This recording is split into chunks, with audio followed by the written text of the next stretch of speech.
Oke guys, Assalamualaikum warahmatullahi wabarakatuh. Bersama saya Susilo Mesyarjo atau yang bisa kamu panggil dengan Pak Bejo. Nah, pada kali ini saya akan mengucapkan selamat datang dulu nih kepada siswa-siswi SMP Islam Nurul Hidayah. Semoga kamu semua bisa mengikuti pembelajaran jarak jauh ini menyenangkan ya. Nah, untuk teman-teman semuanya, saya akan mengajarkan materi prakarya kelas 7 seperti yang sudah kita dengar pada podcast saya. Nah, sekarang kita akan mempelajari pelajaran prakarya tentang kerajinan. Ya. Oh iya, untuk kamu semuanya yang ingin pembelajarannya kalau mungkin lewat YouTube, Pak terlalu mahal Pak kuota saya nggak cukup Pak. Nah, kamu bisa cek description di bawah. Saya memiliki blog bahan ajar serta podcast yang mungkin bisa kamu akses jadi lebih murah dan lebih mudah sehingga kamu bisa melakukan pembelajaran jarak jauh secara menyenangkan ya. Jadi kurang lebih seperti itu. Nah, langsung saja kita akan masuk ke dalam mata pelajaran prakarya bagian kerajinan.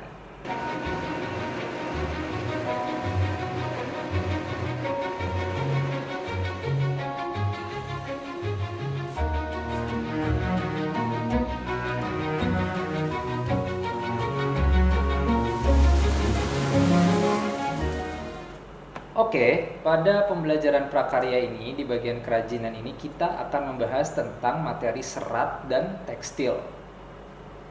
Apa aja sih yang akan dibahas di materi ini?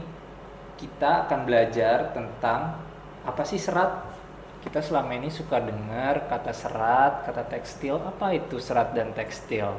Nah, peserta didik nih, teman-teman semua nih, kamu semua jadi bisa memahami apa itu serat dan tekstil, dari mana asalnya, serta bagaimana sih cara mengolah serat dan tekstil ini menjadi kerajinan. Nah, dalam saat pandemi seperti sekarang ini, kita harus pinter-pinter nih bikin kerajinan supaya apa? Supaya kamu semuanya nanti bisa membuat sebuah karya yang nantinya bisa kamu jual, memiliki keuntungan secara ekonomis. Kita juga bisa berwirausaha dengan mengetahui atau memahami cara mengolah bahan serat dan tekstil. Di buku prakarya akan terlihat pengertian dari serat. Cuma jika membingungkan, saya akan menjelaskan nih ya lebih detail dan lebih sederhana supaya kamu bisa memahami pengertian dari serat dan tekstil. Serat sendiri artinya adalah segala sesuatu yang berbentuk tipis, pipih, dan memanjang dari sebuah bahan baku atau dari sebuah benda. Jadi kalau misalnya nih kamu ngelihat serabut kelapa, lihat kelapa, kamu tarik serabutnya.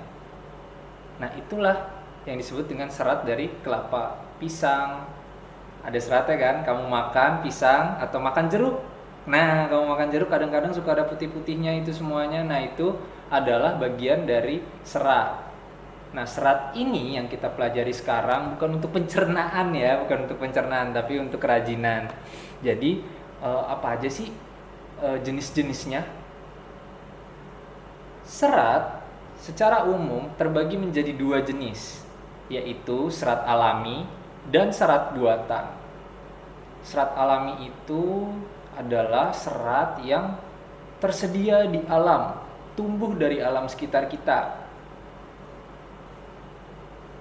Serat alami ini dibagi menjadi dua. Yang pertama adalah serat dari tumbuhan dan yang kedua dari hewan. Nah, yang serat alami dari tumbuhan itu kita mungkin bisa lihat dari batangnya, dari buahnya, dari akarnya, dari bijinya, atau dari daunnya. Sementara itu, serat dari hewan juga ada dua, yaitu serat filamen dan serat stapel. Ya, jadi yang filamen tuh yang kayak gimana sih? Yang filamen itu biasanya dikeluarkan dari tubuh makhluk hidup itu. Contohnya adalah ulat sutra. Nah, ya kan? Ulat sutra disuruh makan, terus nanti ketika waktunya sudah menjadi kepompong, nah kepompongnya itulah yang diserat untuk menjadi kain sutra. Sementara kalau yang stapel itu yang berasal dari bagian luar tubuh makhluk hidup atau rambutnya ya. Ingat, jangan salah, bukan bulu tapi rambut. Ya. Jadi kalau misalnya kamu suka salah persepsi, wah bulu domba, bulu kucing, bukan rambut. Yang punya bulu itu adalah unggas. Burung itu punya bulu, tapi kalau mamalia itu punya rambut. Jangan sampai salah persepsinya nih teman-teman semua ya. Nah, ketika kamu semuanya memiliki bahan serat, kamu berpotensi untuk bisa mengolahnya menjadi bahan-bahan tekstil. Karena pada dasarnya serat itu hampir sama dengan benang. Serat yang berasal dari biji itu contohnya adalah kapas atau kapuk. Ya, kapas atau kapuk ini masih berupa biji langsung diolah. Tapi kapas nggak begitu aja jadi biji langsung diolah, enggak. Tapi ada juga yang berasal dari buahnya atau bunganya. Sementara yang dari batangnya apa? Yang dari batangnya contohnya adalah pelepah pisang. Pelepah pisang itu kamu bisa ambil satu persatu bagiannya, sehingga apa? Sehingga kamu nanti bisa membuat itu menjadi sebuah kerajinan. Selain itu, dari buah atau bunga kita juga bisa lihat contohnya adalah buah kelapa. Kelapa tuh, sabut kelapa itu adalah buahnya, ya. Dan buahnya itu nanti bisa kita olah nih jadi keset kalau kamu biasa lihat ya, jadi ijuk atau jadi bagian dari sapu lidi itu. Jadi berbagai macam batang ataupun bunga ataupun biji itu bisa kita olah menjadi bahan-bahan kerajinan. Setelah kamu mengetahui tadi berbagai jenis atau berbagai macam barang-barang serat dari tumbuhan dan juga hewan, kita harus tahu nih karakteristiknya apa sih mereka semuanya. Kita bisa melihat karakteristiknya itu berdasarkan teksturnya yang kasar atau halus. Setiap serat, kalau misalnya kasar, pasti kulit kita akan jadi tergores. Kita akan punya kesempatan untuk tergores. Sementara yang halus cenderung tidak. Kemudian yang kedua adalah berdasarkan tebal atau tipis. Kadang-kadang ada yang tipisnya tuh agak lebih tebal dibandingin yang lain. Contohnya kayak benang wol. Kamu bisa lihat itu tebal sekali bukan, ketimbang benang katun atau sutra. Kemudian yang ketiga adalah warnanya. Cenderung kalau misalnya kapas dia akan warnanya lebih putih, sutra juga akan lebih putih ketimbang wol. Wol itu akan lebih ke abu-abuan warnanya. Sementara kalau kamu lihat di kelapa warnanya akan lebih coklat. Nah, jadi itu kita bisa melihat karakteristik dari serat itu berdasarkan warnanya juga. Yang keempat adalah reaksi ketika bertemu dengan zat lain. Contohnya apa? Contohnya begini.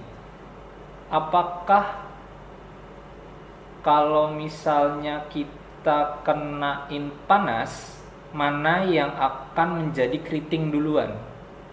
Nah, seperti itulah yang maksudnya kena zat lain. Atau ada seratnya seperti talas yang ketika terkena air dia tidak menyerap. Sementara katun, kapas, terus serabut kelapa itu juga memiliki tingkat penyerapan air yang berbeda-beda. Katun atau kapas itu mereka akan lebih cepat menyerap air ketimbang bahan serat dari wol ataupun serabut kelapa. Ya, jadi ketika kena zat lain mereka itu punya perbedaan tuh dalam reaksinya. Serat sintetis sendiri terbagi menjadi dua bagian, yaitu yang organik dan anorganik. Serat yang organik adalah serat yang nantinya bisa diuraikan oleh makhluk hidup, sementara yang anorganik itu kurang. Contohnya apa? Kamu tahu, sekarang ini lagi musim layangan nih ya, jadi kamu mungkin bisa membedakannya. Ada benang gelasan, kamu tahu benang gelasan dong ya. Benang gelasan itu adalah bentuk anorganik karena bahannya apa? Gelas atau kaca. Jadi ketika itu kita buang akan sulit sekali diuraikan oleh makhluk pengurai-pengurai.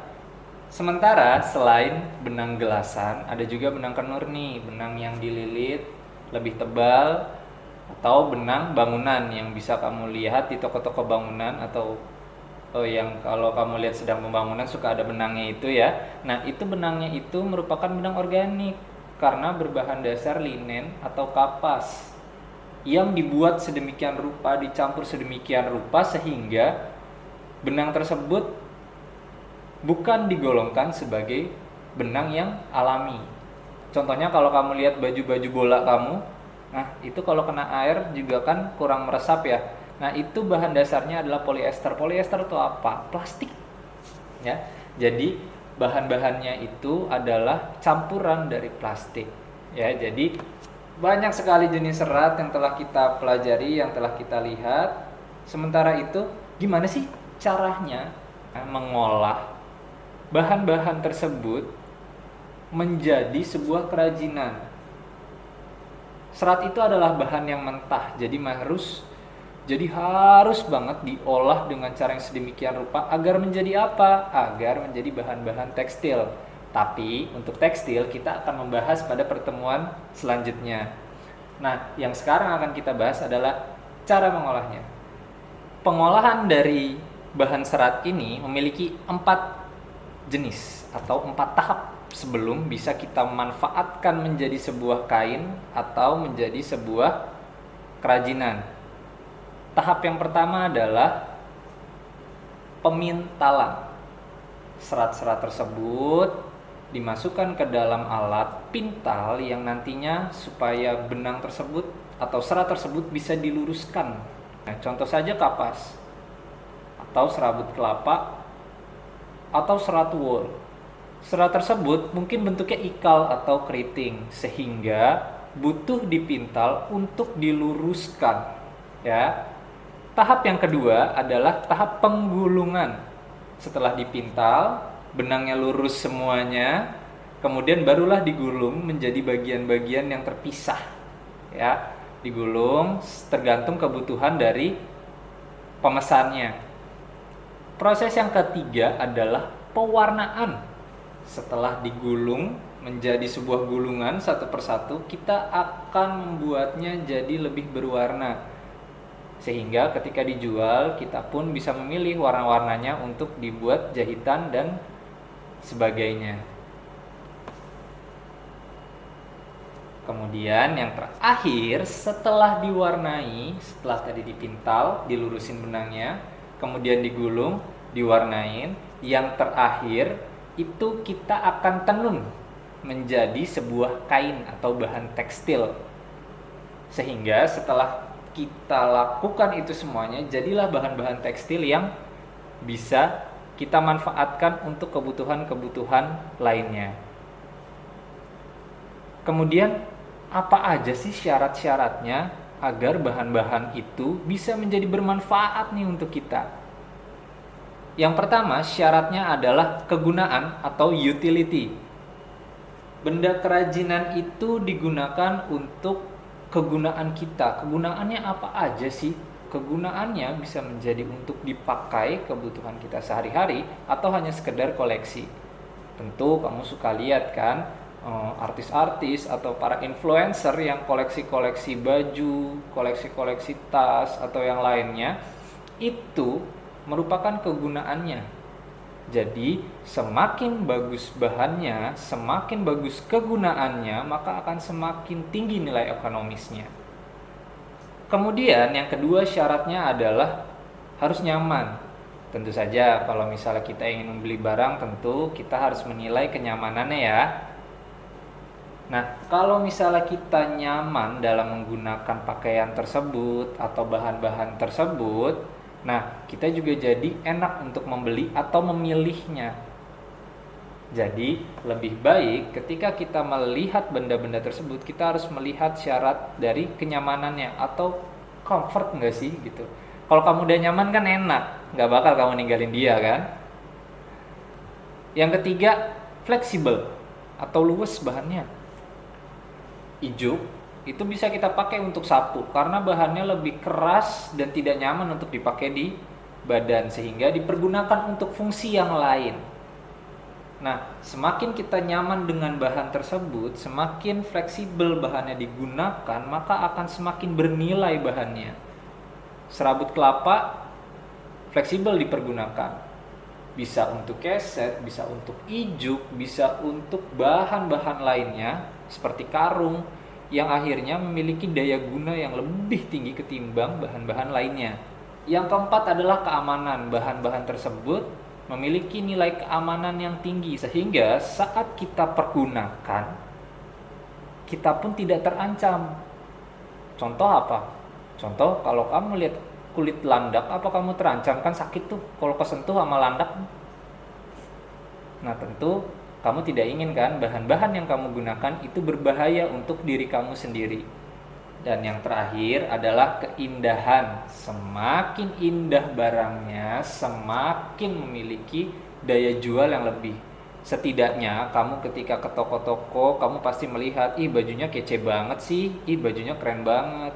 Nah, itu melihat dari keindahannya, kamu punya nilai estetis sendiri masing-masing. Oke guys, jadi untuk pembelajaran pertama, kesimpulannya adalah serat itu merupakan benda yang tipis, pipih, dan memanjang yang bisa kamu pergunakan atau bisa kita pergunakan dalam banyak hal. Utamanya bisa kita manfaatkan menjadi barang-barang tekstil. Kemudian, yang kedua adalah serat terbagi menjadi dua jenis, serat alami dan serat buatan. Serat alami itu bisa diambil dari tumbuhan ataupun hewan. Sementara serat yang buatan atau sintetis terbagi menjadi dua, yaitu yang organik dan anorganik. Pengolahannya terdiri dari 4 jenis, yaitu pemintalan, penggulungan, pewarnaan, dan terakhir ditenun.